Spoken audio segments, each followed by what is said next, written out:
आपण जग निर्माण केलंय. Welcome for India family with Mohini Hazare. Yogita madam या प्लीज. मी सर्व कसं मॅनेज करते. आज मी स्वतःचंच कौतुक करत होते, कारण की मी आहे ना, आज माझा जुना फ्लॅट फायनली पूर्णपणे चेंज केला, म्हणजे शिफ्ट केला आणि त्यासोबतच नवीन फ्लॅटमध्ये पण गेली आणि त्यासोबतच हळदी कुंकाच्या कार्यक्रमाला पण गेलेली आहे. तर हा मी फ्लॅट का सोडला? मी ज्या फ्लॅटमध्ये गेलेली आहे तो माझा आहे का? आणि मी नवीन फ्लॅट घेतलेला आहे त्याच्यामध्ये मी कधी जाणार आहे, ह्या सर्व प्रश्नाचे उत्तर देणार आहे. आणि आज मी रॅम्प अप सुद्धा केलेला आहे आणि इथं खूप छान पद्धतीने माझं स्वागत करण्यात आलेलं आहे आणि स्वतःचा गर्व वाटत होता की कितीही विरोधक असले तरी आपली प्रगती या जगात कोणीच थांबू शकत नाही. हाय हॅलो फ्रेंड्स, स्वागत आहे तुमचं या चॅनलवर ज्याचं नाव आहे मोहिनी हजारे. कशी आहे तुम्ही? आय होप्स तुम्ही मस्त आणि मजेत असणार आहे. मी सुद्धा मस्त आणि मजेत आहे. तर अचानकपणे काय झालेलं होतं की मला संडेला, म्हणजे मी रिक्षा बुक केलेला होता, आपण नवीन फ्लॅटचं फर्निचर पण घेतलेलं होतं आणि माझं फर्निचर सर्वांना खूप आवडलं आणि मला असं वाटते की खरंच खूप स्वस्तात मस्त मला भेटलेलं आहे. कारण लोक सांगत आहे की 22,000चा सोफा बेडच भेटतो, परंतु तुम्हाला 40,000त 6 वस्तू भेटलेला आहे. तर आम्हाला आज फ्लॅट खाली करायचा आहे आणि तुम्हाला सांगते, ज्या दिवशी फ्लॅट खाली करायचा होता त्या दिवशी खूप छान पद्धतीने पाणी आलेलं होतं आणि आम्ही आंघोळी वगैरे करून घेतलेल्या होता. मला हे सामान शिफ्ट करून अजून हळदी कुंकाच्या कार्यक्रमाला पण जायचं होतं. मी घेणार नव्हती, परंतु जाऊ द्या, इंद्रिया ज्वेलर्स गोल्ड अँड डायमंडतर्फे मला इन्व्हिटेशन आलेलं होतं हळदी कुंकाचं. तर मी सकाळी उठून सगळ्यात अगोदर पाणी वगैरे भरून घेतलं, आंघोळ वगैरे करून घेतली आणि इथं पसारा वगैरे भरायची तयारी चालूच आहे, तुम्ही बघू शकता. आणि म्हणजे शेवग्याच्या शेंगा करून ठेवल्या होत्या. Hello guys, welcome back to my channel. तर सकाळी उठलो आम्ही, चहा वगैरे घेतला आणि चहा वगैरे घेतल्यानंतर आज कसं काय माहिती, पाणी एवढं आलं ना, म्हणजे जास्त पण आलं नाही, परंतु आमच्या आंघोळी वगैरे होती एवढं पाणी आलेलं आहे. तर आम्ही पटापट सर्वांनी या सगळ्यात अगोदर आंघोळी वगैरे आटपून घेतलेल्या आहेत, कारण आज मला एका प्रोग्रामला पण जायचं आहे आणि खूप छान ठिकाणी तो हळदी कुंकाचा प्रोग्रामला रात्री 12 वाजता त्यांनी मला इन्व्हिटेशन दिलेलं आहे. तर मी म्हटलं ठीक आहे चालते. तर आता मला 2 वाजेपर्यंत हे सामान शिफ्ट करायचं आहे आणि 2ला मला प्रोग्राम पण अटेंड करायचा आहे. तर सगळ्यात पहिली मी तुम्हाला सांगते की मी जे घर घेतलेलं होतं त्या घराचा सौदा कॅन्सल झालेला होता, कारण तिथले लोक थोडा प्रॉब्लेमॅटिक होते, ठीक आहे. परंतु मला फ्लॅट तर घ्यायचाच होता आणि त्यामुळे टेन्शन पण आलेलं होतं. तर खूप छान ठिकाणी मला 2 BHK फ्लॅट भेटलेला आहे 23 लाखात, बरोबर. आणि त्यांना आम्हाला दिवाळीपर्यंत अर्धी रक्कम द्यायची आहे, म्हणजे 12 लाख रुपये, आणि नंतर बिल्डर हप्ते द्यावं लागणार 15 ते 16,000. अशा बेसवर मी तो फ्लॅट बुक केलेला आहे आणि त्यांना आम्ही 6 ते 7 लाख म्हणजे डिपॉझिट म्हणून दिलेलं आहे. उरलेले 6 आम्हाला दिवाळीपर्यंत कवर करायचे आहेत, ठीक आहे. तो 2 BHK फ्लॅट आहे, तो अंडर कन्स्ट्रक्शन असल्यामुळे आम्हाला तो मिळणार आहे डिसेंबरमध्ये आणि खूप छान फ्लॅट आहे, जो की मी आधीच्या व्हिडिओमध्ये तुम्हाला दाखवलेलाच आहे. मग इथे हा फ्लॅटमध्ये राहण्याचं आतापर्यंत हे कारण होतं की एप्रिल महिन्यामध्ये जे मी आधी घर घेतलेलं होतं, ज्याचा सौदा कॅन्सल झाला, तर तो फेब्रुवारीमध्ये त्याचा सौदा होणार होतं, खरेदी खत होणार होतं आणि मार्चमध्ये मी काम करून घेणार होते आणि एप्रिलमध्ये तिथं राहायला जाणार होती, म्हणून तोपर्यंत याच फ्लॅटमध्ये मी ॲडजस्ट करणार होती. परंतु तो सौदाही कॅन्सल झाला, दुसऱ्या फ्लॅटही आपला 2 BHK बुक झाला आणि इथं ना लिफ्ट नाही, ते तर तुम्हाला माहीतच आहे. त्याच्यात गणेशजीचा हे पाय तुटलेला आहे, त्यांचं ऑपरेशन पण करावं लागणार आहे आणि इथं लिफ्टची अजिबात सोय नाही आहे. ते तर जाऊ द्या, आपण ते ॲडजस्ट करत होतो, बॅग बांधली होती पिशवी. परंतु पाण्याचा सगळ्यात मोठा प्रॉब्लेम या फ्लॅटमध्ये, म्हणजे 8-8, 9-9, 15-15 दिवस कधी पाणी येत नाही आणि मुलांना आपण किती पाणी आणायला लावू, म्हणजे खालून किती आणायला लावू, हद असते ना. बरं, आणायचं काही नाही, परंतु ते पाणी आणू एवढं बेदम जीव होत होता आणि त्यात म्हणजे पैसे पण जात होतं, म्हणजे रेग्युलर 30 ते 40 रुपयाचं रोजचं पाणी विकत आणावं लागत होतं. तरी मी ॲडजस्ट करायला तयार होते. जर 2-3 महिन्यात माझा फ्लॅट तयार होत असता तर मी ॲडजस्ट करून घेत होती, परंतु ते काही होत नव्हतं, प्रॉब्लेम सॉल्व्ह होतच नव्हता. आणि काही लोक तिथं जे राहतात तर ते टँकर पण मागत नव्हते, म्हणजे मेंटेनन्स वगैरे व्यवस्थित नव्हता, आपण देत होतं, पण बाकीच्यांचा त्यांचा काय प्रॉब्लेम होता ते मला माहिती नाही, आपल्याला काही करायचं नाही. फक्त मी तुम्हाला सांगत आहे की तो फ्लॅट खाली करण्याचं कारण. मग त्याच्यानंतर आम्ही काय केलं की मी अशीच फ्लॅट शोधत होती, तर भरपूर जणं म्हणतात फ्लॅट कुठं घेतला ते सांग आणि त्याच्यानंतर तू कुठं राहते ते सांग. तर त्याच्याबद्दल खरंच मी तुम्हाला माफी मागते, मी माझा ॲड्रेस शेअर करू शकत नाही, कारण मला नाही करायची शेअर. काही माझे पर्सनल कारण आहे, त्याच्यामुळे तुम्ही मला इगो ॲटिट्यूडवाली बोला, काही बोला, परंतु मी माझा ॲड्रेस कधीही कोणाला शेअर करत नाही. बस एवढंच मी तुम्हाला सांगणार आहे. तर इथं मी सकाळी उठून सगळ्यात अगोदर पाणी वगैरे भरून घेतलं. मग गणेशजी, मी, स्वराज आम्ही आंघोळी वगैरे आटपून घेतल्या. त्याच्यानंतर मला हळदी कुंकाच्या कार्यक्रमालाही जायचं होतं. पायल कलेक्शन आहे, जी खूप छान बुटीक चालवते. ड्रेस, ब्लाऊज, लहान मुलांचे ड्रेस कॉम्बो सेट बनवून देते. तिचं कोलॅबरेशन होतं इंद्रिया ज्वेलर्स डायमंड अँड गोल्ड यांच्यासोबत. तर तिने मला इन्व्हिटेशन दिलेलं होतं. हे सर्व सामान म्हणजे शिफ्ट करून मला तिथं प्रोग्रामला पण जायचं होतं, कारण प्रोग्रामचे पैसे वगैरे मिळतात. त्याच्यामुळे म्हटलं चला आपले जे टेम्पोचा वगैरे याचा जो खर्च आहे तो निघून येणार आहे. त्याच्यामुळे मी तो प्रोग्राम घेतलेला होता. तर इथं आहे ना, मी सकाळी उठल्यानंतर शेंगोळ्या म्हणतो शेवग्याच्या शेंगा, चपाती वगैरे करून ठेवली होती. एक्स्ट्रा करून ठेवला होता, कारण कसं आहे आपण जेव्हा सामान चेंज करतो ना, तर भरपूर आपल्याला म्हणजे वेळ लागतो आणि त्याच्यानंतर 2 वाजेपर्यंत हे आवरून मला तिकडं पण जायचं होतं. तर नवीन फ्लॅट तर तुम्ही बघितलेला आहे. जेव्हा मी बघितला तर बघितल्यास मला तो खूप आवडला होता आणि विशेष म्हणजे घर मालकांनी मस्तपैकी कलरिंग वगैरे करून दिलेला आहे आणि तो आम्ही रेंटने घेतलेला आहे. पुन्हा एकदा सांगते की तो आम्ही रेंटने घेतलेला आहे. तर तुम्ही बघू शकता, हा जो जुना फ्लॅट आहे हा संपूर्णपणे आम्ही खाली केलेला आहे. खूप म्हणजे खूप त्रास होतो खाली करताना. तुम्हाला सांगतो ना, जेवढा वेळ शिफ्टिंगला आणि खाली करायला लागतो ना, त्याच्यापेक्षा जास्त ना तिथं सामान लावायला कठीण जातं. खूप म्हणजे खूप कठीण जातं तुम्हाला सांगते. हा सेटअप एवढा मोठा काढणे आणि दुसऱ्या ठिकाणी लावणे खूप कठीण जातं. तर इथं जो कॉट आहे तो मी घेऊन जात नाही आहे. तो कॉट मी नंतर घेऊन जाणार आहे. कारण झालेलं असं की एवढं तिथं म्हणजे जर हा कॉट टाकला तर आम्हाला जागाच राहणार नाही. त्याच्यामुळे मी ठरवलेलं होतं की इथलं जे कॉट आहे तो घेऊन जायचा नाही. फायनली पूर्ण फ्लॅट हा खाली झालेला आहे. चला, हा फ्लॅट सोडून आता आपण जात आहे.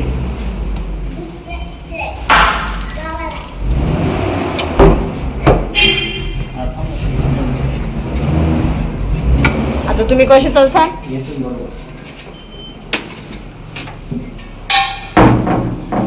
चला. तर सर्व सामान वगैरे खाली घेऊन गेलो होतो आम्ही. आता फायनली एकच सामान राहिलं होतं, म्हणजे गणेशजी. आणि गणेशजी अशा पद्धतीने उतरत होते. आता तरी त्यांना उतरता वगैरे येतं, परंतु त्यांचं ऑपरेशन झाल्यावर तर त्यांना काहीच करता येणार नाही. ते पण मूळ कारण होतं माझं फ्लॅट चेंज करायचं. परंतु जिथं आम्ही आता फ्लॅट घेतलेला आहे ते खरंच खूप वातावरण छान आहे. मेन म्हणजे लिफ्ट आहे, पाण्याचा अजिबात प्रॉब्लेम नाही आहे. तर अशा पद्धतीने आम्ही आमचं सामान सर्व भरून वगैरे फायनली लास्ट ट्रिप मांडलेली आहे. आणि शिफ्टिंगला सांगतो ना, खूप म्हणजे खूप खर्च येतो. शिफ्टिंगचे पण भरपूर म्हणजे फर्निचर तर 60 म्हणजे आपण 40,000चं झालंच, परंतु बाकीचा सर्व खर्च धरून तुम्हाला सांगते 70,000च्या जवळपास मला लागलं. टेम्पो वगैरे सर्व जर धरलं तर 70,000पर्यंत माझं शिफ्टिंग झालेलं आहे. परंतु जाऊ द्या, फर्निचर फायनली आपल्या घरासाठी झालेलं आहे. तर मी हे जे सामान आहे ना सर्व ते आणून फेकलं ह्या फ्लॅटमध्ये. आणि जेवण वगैरे तर मी केलेलंच होतं. गणेशजीला, स्वराजला सांगितलं की तुम्ही जेवण वगैरे करून घ्या. आणि पटकन धावत पळत मी सायलीच्या पार्लरमध्ये गेली, कारण आम्हाला 6 वाजता तिथं पोहोचायचं होतं. आणि सायलीने पटापट आवरून घेतलं. तिचं तर आवरूनच ठेवलेलं होतं, तिनं फक्त साडी वेअर करायची होती. तर साडी वगैरे मी घेऊन गेली. नंतर तिने साडी वगैरे वेअर तिने पण केली, माझी पण छान आवरून वगैरे दिलं. आणि गाडीने अर्ध्या दूरपर्यंत आम्ही गाडीने जाणार होता आणि ज्यांचा प्रोग्राम होता नंतर ते गाडीने आम्हाला पिकअप करणार होते. तर फायनली पार्लरमध्ये मेकअप वगैरे केलेला आहे आम्ही दोघींनी आणि आम्ही निघालेलो आहोत प्रोग्रामसाठी. तर आमच्या दोघींचा पण लुक बघा आणि कसा दिसत आहे ते नक्की सांगा. तर त्याच्यानंतर आम्ही इथून निघालेलो होतो आणि टेन्शन एवढं येत होतं, कारण घरी भरपूर असा पसारा पडलेला होता आणि आता आम्हाला प्रोग्रामला जायचं होतं. तर प्रोग्राम तुम्हाला सांगते, आम्ही तर इथून तयारी करून लवकर निघालो होतो म्हणजे तरी आम्ही निघालो होतो बरोबर 5 वाजता, कारण 6चा प्रोग्राम होता आणि तो होता औंधमध्ये. पुण्यातलं जे औंध आहे ना, इंद्रिया ज्वेलर्स गोल्ड अँड डायमंड, तर त्यांचा तो प्रोग्राम होता आणि तिथं 6:30ला प्रोग्राम चालू होणार होता. तर सायलीने गाडी चालवली आणि आम्हाला वडगाव पूल की काय आहे ना तिथं जायचं होतं. तर फायनली आम्ही तिथं पोहोचलेलो आहोत. पोहोचल्यानंतर आम्हाला 1 ते 2 तास ज्यांचं म्हणजे आम्हाला पिकअप करणार होते तर त्यांना 1 ते 2 तास लागले. तोपर्यंत काय करायचं तर आम्ही दोघींनी 1 नाही 2दा चहा वगैरे पिला, परंतु त्यांनी की आम्हाला पिकअप करायला आलेलीच नव्हती. तर तुम्ही सर्व विचारता मॅनेज कसं करते, ज्या कामाने आपल्याला घर चालते तर त्या कामाला सर्वात अगोदर मी महत्त्व देते. तर तुम्ही बघू शकता, सकाळी मी म्हणजे जे म्हणतो आपण स्वयंपाक वगैरे करून ठेवलेला आहे. असं नाही की सर्व घरातलं कामं सोडून मी पळते, तसं काहीच नाही. आणि सर्व सामान वगैरे पॅक केलं आणि कुठं कुठं कसं पैसे देऊनसुद्धा पटापट कामं होतात. तर ते जे ट्रिप आलेले होते तर त्यांचं आधी 3,000तच आमचं असं ठरलं होतं. परंतु एका ट्रिपमध्ये आमचं सामान जास्त बसलं नाही, कारण सामान जास्त होतं. तर ते बोलले की आता दुसरी ट्रिप मारायचीसुद्धा आम्हाला पैसे वेगळे लागणार. मग मी म्हटलं जाऊ द्या, कारण मला इथं प्रोग्राम घेतलेला होता, त्याच्यामुळे तिथं पण मला अर्जंटली जायचं होतं. तर मी म्हटलं ठीक आहे दादा, तुम्ही एक्स्ट्रा 1200 रुपये घ्या, परंतु मला 2 ट्रिपमध्ये सामान पोचून द्या. तर त्यांनी 2 ट्रिपमध्ये मला सामान वगैरे पोचून दिलं. आणि त्याच्यानंतर आम्ही चहा वगैरे घेतला. तर ही आहे पायल कलेक्शन, म्हणजे जिचं पायल कलेक्शन आहे. ही खूप छान पद्धतीचे म्हणजे कॉम्बो सेट वगैरे, ड्रेसेस वगैरे सर्व काही करून देते. आणि खूप मोठ्या ठिकाणी हा प्रोग्राम होता, तुम्ही बघू शकता. इंद्रिया डायमंड आणि गोल्ड ज्वेलर्स जे आहे ना औंधमध्ये, त्यांचा हा प्रोग्राम होता. आणि ही आहे पायल कलेक्शनचं काही कलेक्शन, म्हणजे खूप छान पैठणी वगैरे, ड्रेसेस, लहान मुलांचे ड्रेस, फॅमिली कॉम्बो सेट, असं सर्व पद्धतीचं ती करून देत असते. म्हणजे तुम्हाला रेंटनी पण लागलं ना तर ती देते, अशा पद्धतीचं तिच्याकडे अवेलेबल आहे. आणि इन्स्टाला पायल कलेक्शन म्हणून आय डी पण आहे. तर तिनेच मला साडी आणि ज्वेलरी वगैरे सर्व काही तिनेच मला पाठवून दिलेली होती. गेल्या सगळ्यात अगोदर आम्हाला कॉफी वगैरे देण्यात आली. आणि ती विचारत होती येताना काही त्रास वगैरे झालेला आहे का. ते तिची फॅमिली, बहीण आणि तिच्यासोबत जे काम करतात ना ते पण होते. नंतर मला बोलावण्यात आलं. निर्माण केलंय. वेलकम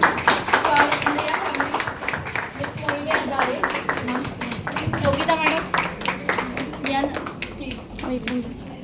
आणि या आहेत योगिता मॅडम, ज्या आपण आजचा जो इव्हेंट जो लॉन्च केलेला आहे त्यांनी, त्यांचं साडीचं एक्झिबिशन. तर इथं एक्झिबिशन होतं त्यांचं आणि त्या माहिती सांगत होत्या की मी यांना फॉलो करते, यांची खूप दिवसाची व्हिडिओ बघते. आणि मी काहीच ठरवून गेलेली नव्हती की बाबा तिथं काही बोलावं लागणार आहे किंवा रॅम्पअप करावा लागणार आहे, असं मला काहीच माहिती नव्हतं, कल्पनाही नव्हती.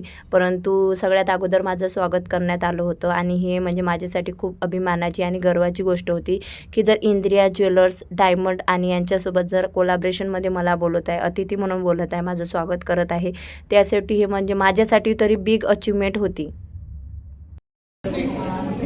तसं तर काही असं विचारपूर्वक बोलणार नाही आहे, पण तेवढं सांगणार आहे. सगळ्यात अगोदर मनापासून धन्यवाद इंद्रिया ज्वेलर्स आणि पायल कलेक्शन यांना की त्यांनी मला इथं आमंत्रित केलेलं आहे.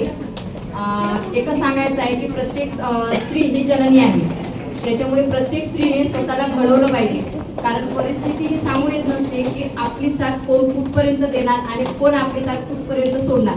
त्याच्यामुळे माझं प्रत्येकाला सांगणं आहे, तुमच्या मुलीला तुम्ही जसे घरातले कामं शिकवता ना तसं स्वावलंबी कसं जगता येणार हे पण शिकवा. घरातली पोळी तर आपण बोलतो त्यांना शिकवतोच, परंतु बाहेर जे बाहेर कसं जगायचं आणि स्वतःला सुरक्षित कसं ठेवायचं हे सुद्धा आज प्रत्येक स्त्रीला आणि मुलीला शिकायला हवं. आणि तिने शिक्षणासहित स्वतःला स्ट्रॉंगपणे उभं केलं पाहिजे असं मला वाटते. एवढे बोलून मी माझे 2 शब्द संपवते. तर मी कशी बोलली ते कॉमेंट बॉक्समध्ये नक्की सांगा. आणि खूप छान वाटलं, त्यांनी मला 2 शब्द बोलायला लावली. तिथं आजूबाजू जे होते ना ते सर्व माझे फॉलोअर्स होते, म्हणजे सर्वजण माझे व्हिडिओ वगैरे बघत होते. त्याच्यानंतर रॅम्पवॉक वगैरे स्टार्ट करण्यात आला आणि मी कशी चालली ते नक्की बघा. माझ्या अगोदर पण 2-3 मुली येऊन गेलेल्या होत्या आणि त्यांना मी म्हणजे बघत होती. मला कल्पनाच नव्हती की ते माझं नावसुद्धा याच्यामध्ये घेतील. ही जी साडी वगैरे, ज्वेलरी वगैरे आहे ही सर्व मला पायल कलेक्शन यांच्याकडूनच देण्यात आली होती. तर सर्वांचा असा रॅम्पअप करण्यात आला. आणि माझे जे गजरे होते त्याचा तुम्हाला धागा दिसलाच नाही सुटलेला, ते मला माहितीच नव्हतं की तो सुटलेला आहे. नंतर एका ताईने येऊन तो तोडलेला आहे. नंतर यांचासुद्धा रॅम्पअप घेण्यात आला.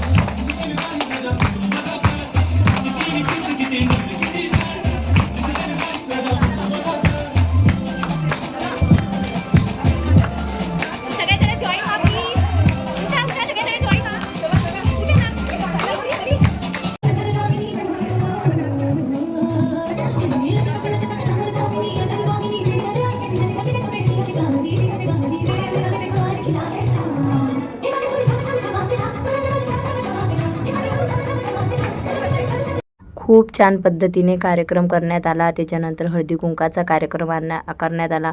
म्हणजे गौर जे म्हणतात ना, त्याच्यात जे खेळी वगैरे खेळतात ना, त्याचा पण गेम करण्यात आला.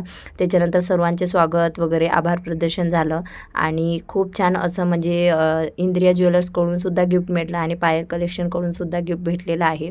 नंतर इथं काही फोटो व्हिडिओ काढायचे होते, तर ते बोलले तुम्ही काढून घ्या आणि त्यांनी सुद्धा त्यांची ज्वेलरी वेअर करून माझेसुद्धा फोटो काढलेले आहेत, जे माझ्या कम्युनिटीला मी टाकलेलेच आहेत. आणि हे आतली रूम होती, हे सुद्धा खूप छान होती. इथं मस्त म्हणजे फोटो व्हिडिओ काढले होते आमचे, जे मी बाजूला लावतच आहे.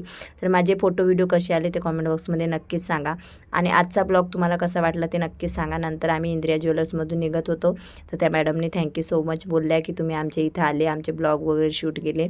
तर म्हणजे खूप खूप मोठी माझ्यासाठी अचिव्हमेंट होती की खरंच पुण्यात आल्यानंतर माझं नशीबसुद्धा पालटलं आणि सर्व काही पालटलेलं आहे. जे होत असते ते चांगल्यासाठीच होते असं म्हणूया, गृहीत धरूया आणि पुढे चालूया. आणि म्हणजे माझ्यासाठी तर ही बिग अचिव्हमेंट होती. त्याच्यानंतर मी घरी आली, घरात पसारा तसाच पडलेला होता. नंतर मी म्हणजे मेकअप वगैरे सर्व उतरून ठेवलेला आहे आणि बाकीचा ब्लॉग जे आहे माझ्या न्यू घराचं कसा मी सेटअप वगैरे केला, तर ते व्हिडिओसुद्धा लवकरच अपलोड होणार आहे. हा व्हिडिओ आहे मागच्या संडेचा. आवडल्यास लाईक करा. भेटूया नेक्स्ट व्हिडिओ.